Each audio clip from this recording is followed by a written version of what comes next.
Bienvenue pour tous ceux qui nous rejoignent. Nous sommes toujours en direct de Perpignan sur le plateau d'APM et nous allons continuer notre séance de pitch et maintenant nous allons aborder le numérique avec l'Université de Perpignan, l'Université de Perpignan qui compte pas moins de 10 000 étudiants. Avec nous sur ce plateau, Sylvain Chatry, bonjour. Bonjour. Vous êtes juriste, vous êtes maître de conférence et vous êtes le tout nouveau vice-président en charge du numérique à l'UPVD. Concrètement, qu'est-ce que ça veut dire ?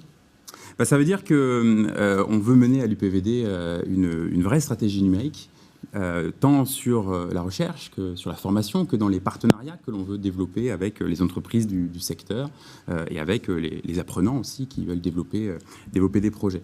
Alors sur la formation, on a des diplômes qui sont proposés à distance, des diplômes aussi qui sont hybridés. Et dans des diplômes proposés totalement à distance, on a des diplômes qui sont dédiés au numérique.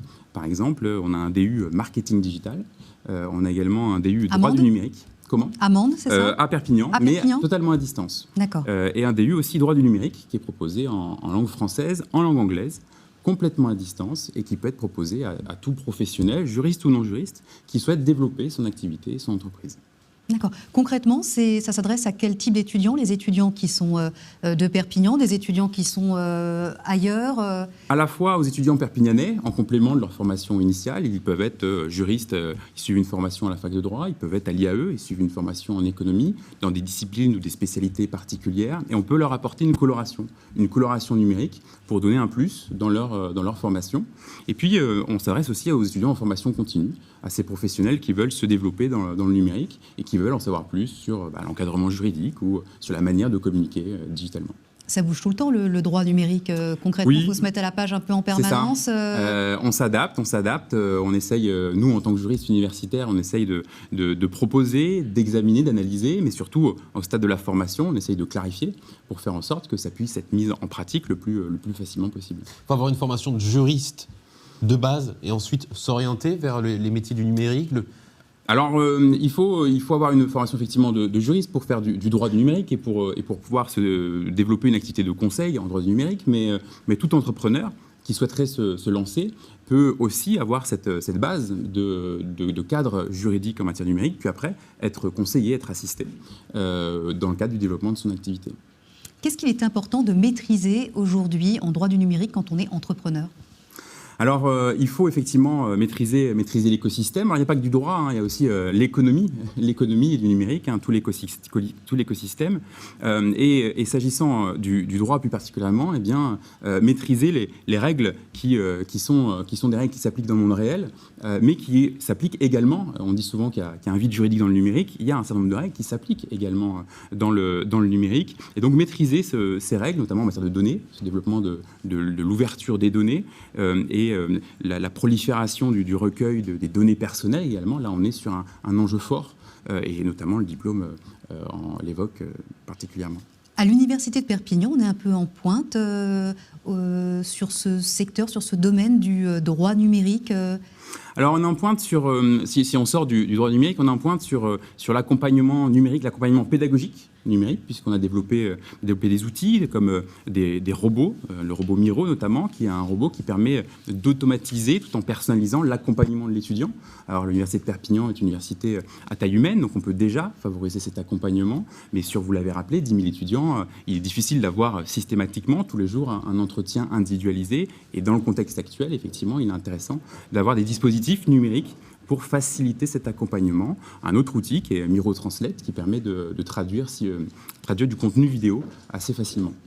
Et là, on est vraiment, pour le coup, dans des domaines d'excellence de l'Université de Perpignan. Miro, par exemple, c'est un projet... C'est effectivement ce qu'on appelle dans le jargon universitaire ministériel un IDEFI, c'est un programme d'excellence, effectivement, qui a fait l'objet d'une subvention importante et qui a permis le déploiement d'un réseau fort au sein de l'Eurorégion, où Perpignan, effectivement, peut porter ce type de projet en partenariat avec Toulouse, avec Gérone, avec Barcelone, avec les Baléares.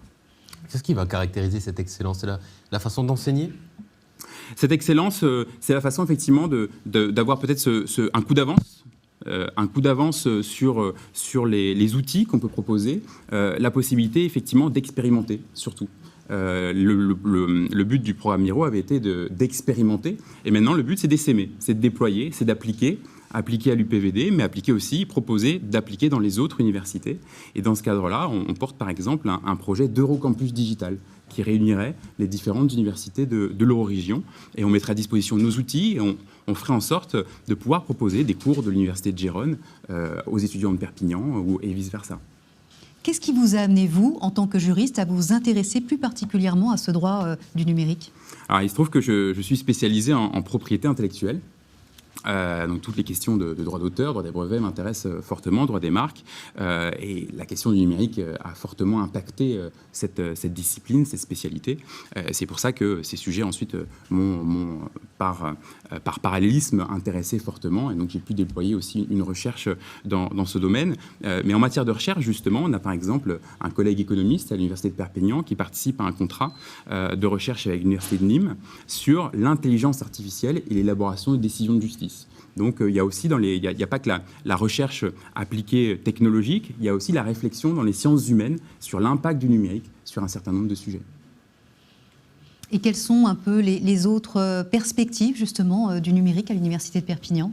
Alors ces perspectives du numérique, elles sont dans les relations partenariales, dans ce qu'on peut aussi proposer aux acteurs économiques, aux acteurs locaux, aux acteurs nationaux. À ce titre, l'UPVD dispose d'un incubateur, UPVD Incube, il en sera peut-être question avec un autre intervenant juste après. Mais c'est la possibilité effectivement d'accompagner les entrepreneurs dans ce cadre-là, avec la réalisation aussi de hackathons. Je pense notamment dans le domaine du numérique, un événement sur les jeux vidéo, un hackathon sur les jeux vidéo. Et donc, c'est la possibilité, effectivement, d'être créateur d'événements, de manifestations, pour donner lieu au regroupement des idées et pouvoir les faire émerger plus concrètement.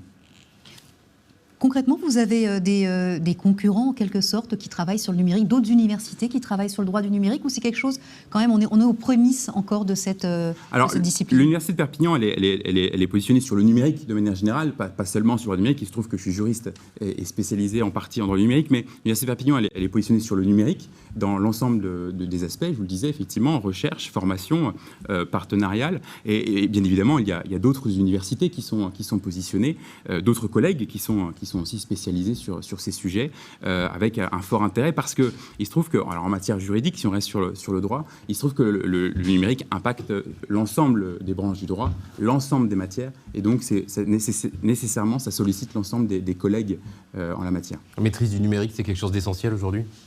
Alors, la maîtrise des outils numériques, oui, bien sûr. Vous avez de beaux développements de formation et de certification à l'échelle nationale aux compétences numériques que l'on porte, que l'on suit certaines, que l'on porte pour d'autres.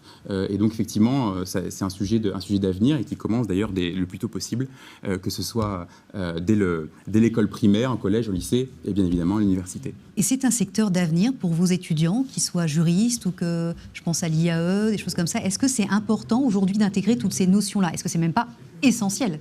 Alors assurément, surtout dans le contexte qui est le contexte sanitaire que l'on connaît, la crise économique que l'on connaît, assurément le secteur de l'économie numérique est un secteur qui embauche fortement. On le constate chez les juristes, on le constate chez les économistes. Nos formations scientifiques, je pense à une licence pro aussi, administration système, est aussi en plein développement. Donc il y a effectivement des débouchés importants, tout simplement parce qu'au niveau de l'Union européenne, il y a cette volonté-là aussi d'appuyer le développement de l'économie du numérique. Concrètement, l'Europe subventionne plus facilement les formations qui intègrent ces dimensions-là?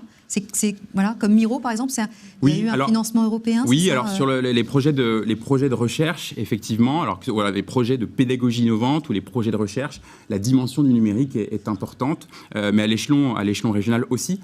C'est un axe fort de la région Occitanie, et donc c'est dans ce cadre-là aussi qu'on essaye d'inscrire nos projets pour être aussi à l'initiative sur ces questions, en partenariat avec des universités comme Montpellier et Toulouse, qui sont aussi bien en avance sur ces sujets. Et donc l'idée, effectivement, n'est pas nécessairement d'identifier une université parmi les autres, mais bien de travailler en partenariat, ce qu'on essaye de faire à l'Université de Perpignan avec les universités partenaires.